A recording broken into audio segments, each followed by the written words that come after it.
Josh Lappin here from PartTimeDrummer.com, and welcome back to the 6 Weeks Drum Challenge, where we are learning how to play the drums in 6 weeks. We've already covered part 1, getting your equipment, things like that, and we're back for the second part, lesson 2, where we're going to learn how to hold your drumsticks and the different grips, as well as the most important rudiments that you need to know. So let's get started.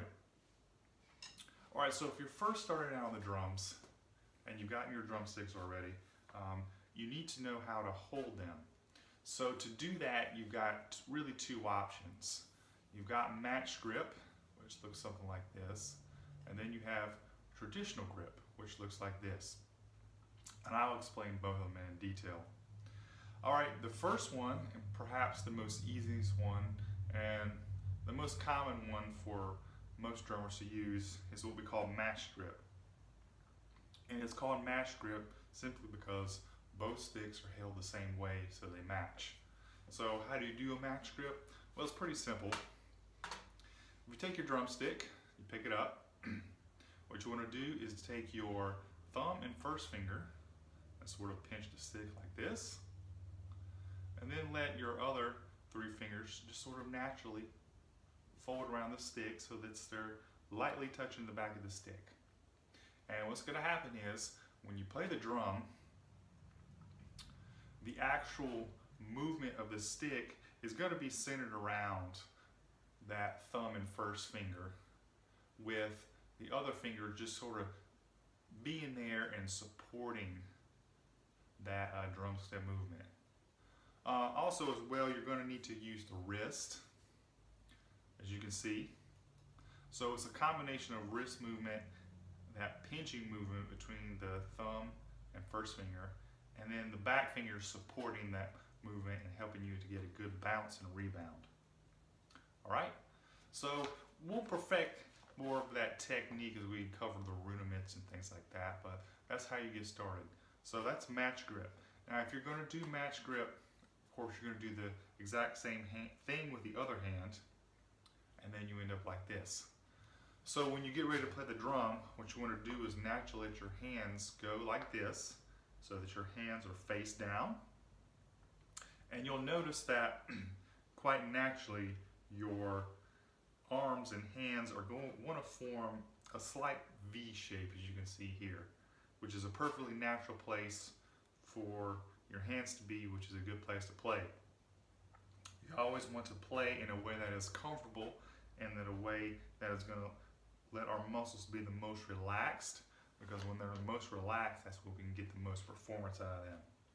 So we've got this V shape happening on the drums. And then when you go to play, you're naturally going to have that combination of wrist movement, hand and finger movement, which is going to create the right combination of things we need to play the drums well. So that's match grip. The other option that you have is what we call traditional grip. Your right hand, which is going to be opposite on the camera for me and you, but your right hand is going to remain the same in the match grip formation, but your left hand, you're actually going to end up turning it completely around so that your left hand is facing up when you're playing. Okay? This grip is used in snare drum marching band kind of techniques, as well as some jazz. And there are a significant amount of drummers who use this grip for all different styles of playing. So it is an option, it is available for you, and I would encourage you to experiment and find out which is most comfortable for you.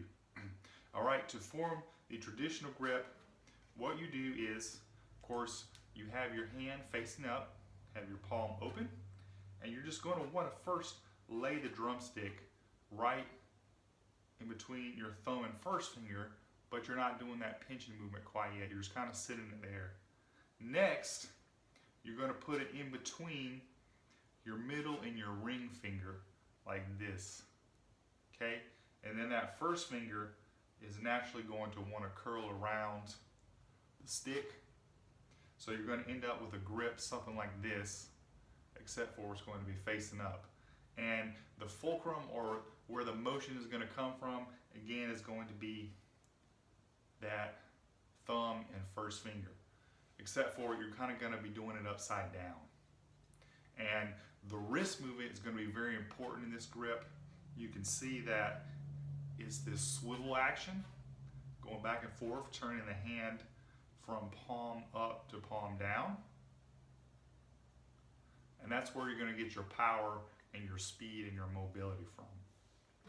So like I said, this is used a lot for marching snare drum, jazz, drumming, and a couple of different other styles. So throughout the rest of our demonstration, I'll be alternating back and forth between each of these grips to just show you how they look, and you can get a feel of how they work on the drum set. But like I said, experiment with it and you can decide which is best for you. Personally, I like to use a combination of both. When I am doing some marching snare drum or some jazz snare drumming, I will switch to the traditional grip, not only because I think it feels better for those styles, but I think it also looks cooler as well. So there's options for you. All right, so now that you know how to hold your stick properly, we need to get you started on some drum exercises. And the best drum exercises that I know to get started with are the rudiments. So we're going to cover about 5 or 6, or maybe a few more of the rudiments here today. The first one I'd like to show you though is what we call the single stroke roll. So I'm going to start off with match grip here. And single stroke roll is probably the most popular roll played in drumming, probably because it's the most simple, at least in theory. So to play the single stroke roll, you simply start with, I'm going to start with my right hand, but you can start with your left hand if you so choose. And you simply go right, left, right, left, right, left, right, left. And that is the roll.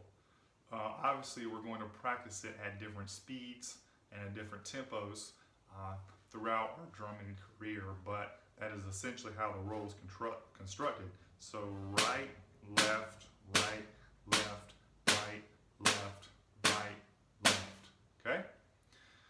Now what you want to do is you want to learn how to play this thing from open to closed, which simply means from slow to fast. So let me show you kind of what I mean and what a good practice goal might be for you.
Okay, so that was single stroke roll, open to close, or slow to fast.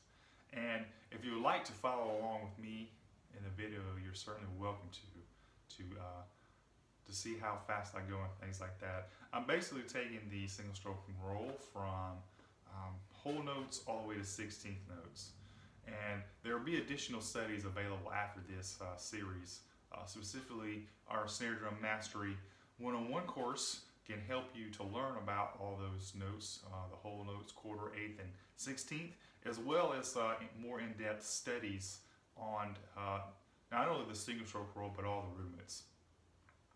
All right, so that was single stroke roll. The next roll I'm going to show you is what we call double stroke. And double stroke is what it sounds like. It's 2 strokes, another very popular roll. So this one, again, I'm starting with my right hand.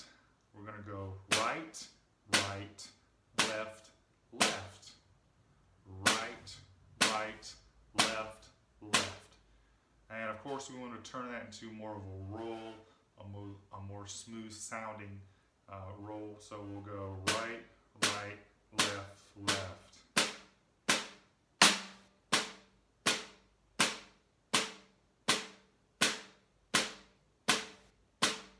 All right, let's play that one open to close as well.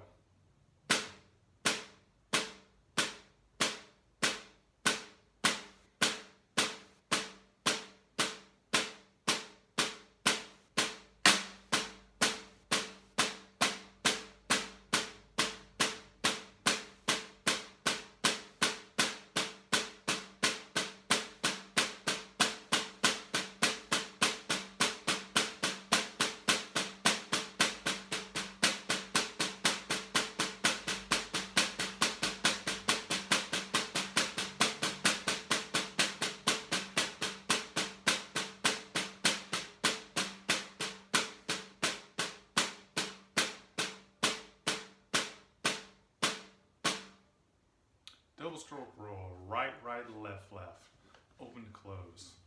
Okay, the next roll I'd like to show you is what we call a triple stroke roll. And as you can see, there's a pattern to this. Triple stroke roll, of course, is 3. It's going to be 3 on each hand. And I'm going to show you 2 different variations of that. The first one, we're just going to do 3 on each hand. We're going to go right, right, right, and left, left, left. So in a more smooth fashion,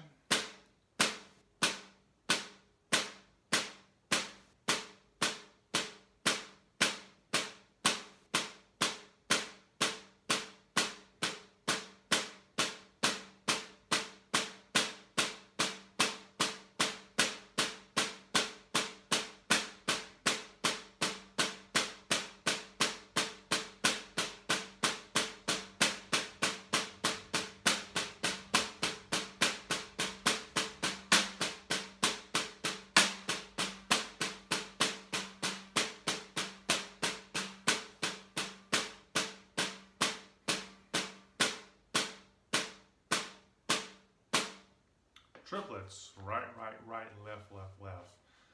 Like I said, I did want to show you one variation of the triplets. We did 3 strokes on one hand, but you can actually break it into the 2-handed roll. So, for example, you could go right, left, left, right, left, left, right, left, left, right, left, left, or a left, right, right, left, right, right, left, right, right, left, right, right. So.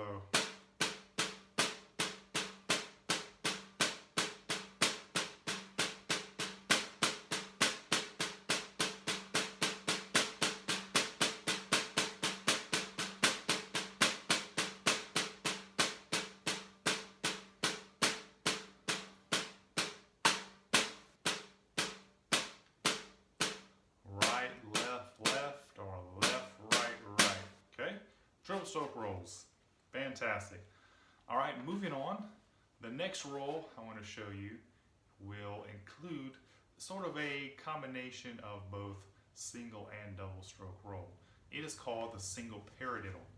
Also a very crucial and important roll that if you stick with the drums and do a lot of drum studies, you'll hear about this quite frequently. So the single paradiddle is constructed like this. You go right, left, right, right, left, right, left, left. As you can see, it kind of combines both the single and the double stroke. So right, left, right, right, left, right, left, left.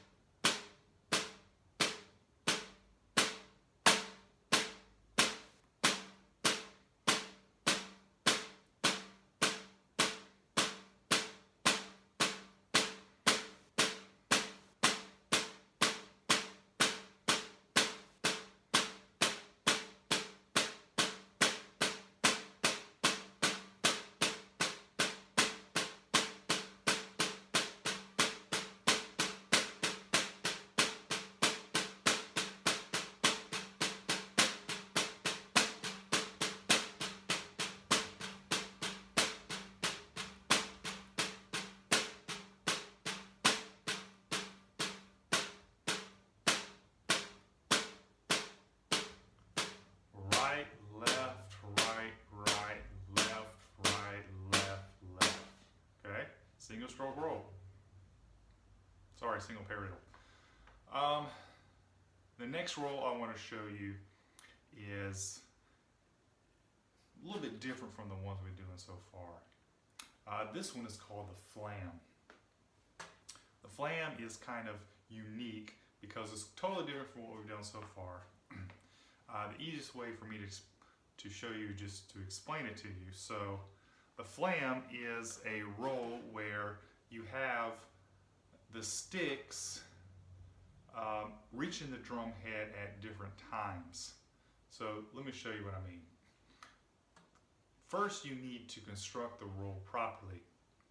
So first, you want to start with one stick that's higher than the other. I'm starting with the right hand higher. My left hand is going to start lower. So I'm going to start moving these sticks towards the drum head, and what's going to happen is that obviously, since this stick is closer, it's going to reach the drum head first.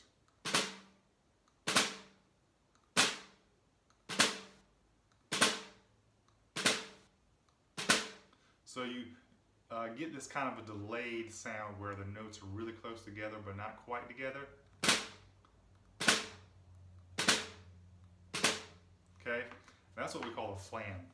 The flam has an entire family of other rudiments and rolls that go along with it.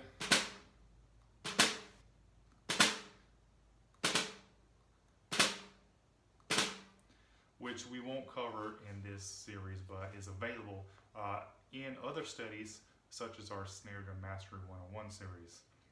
Alright, so that was the right flam with the right hand starting higher. You can also do the left flam with the left hand starting higher.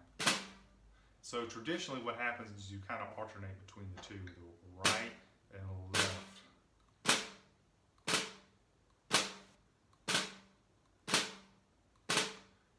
And if you're going to do a traditional grip, which is a great technique for this roll,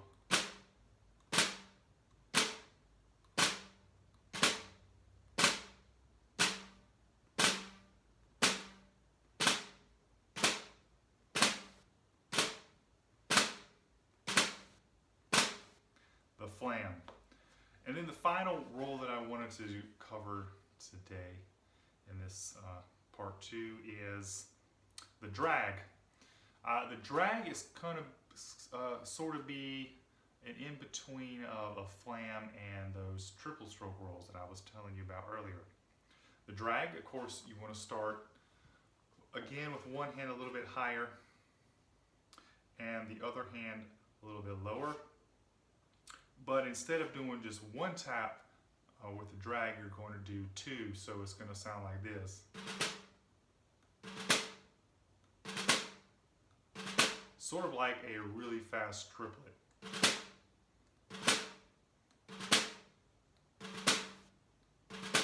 And then the left hand would be higher and the right hand lower for the left hand lead version.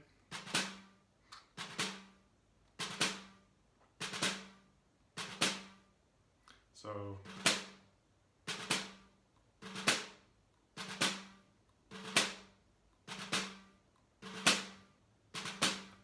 and of course you can do traditional grip.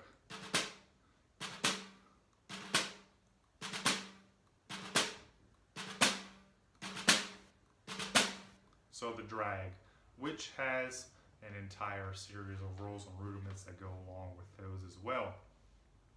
So those are the main rolls and rudiments that I wanted to show you today. If you would like more information on these rolls and how they're written, I'll include a link to the Progressive Arts Standard 40 drum rudiments, which these are coming from. These are a series of drum rudiments that drummers over the years have decided are the most important and kind of the core rolls. There are 40 of them, and I suggest that at some point in your drumming career that you go through these and master these. Now is a great time to do it at the beginning because they really set a solid foundation for you getting started. So you can check those out. Well, that concludes this segment of our 6-week challenge. This was part 2. Showing you how to hold your stick and some of the basic rudiments and rolls. So I hope that's been helpful for you, and we'll be back very soon with part 3 of our challenge.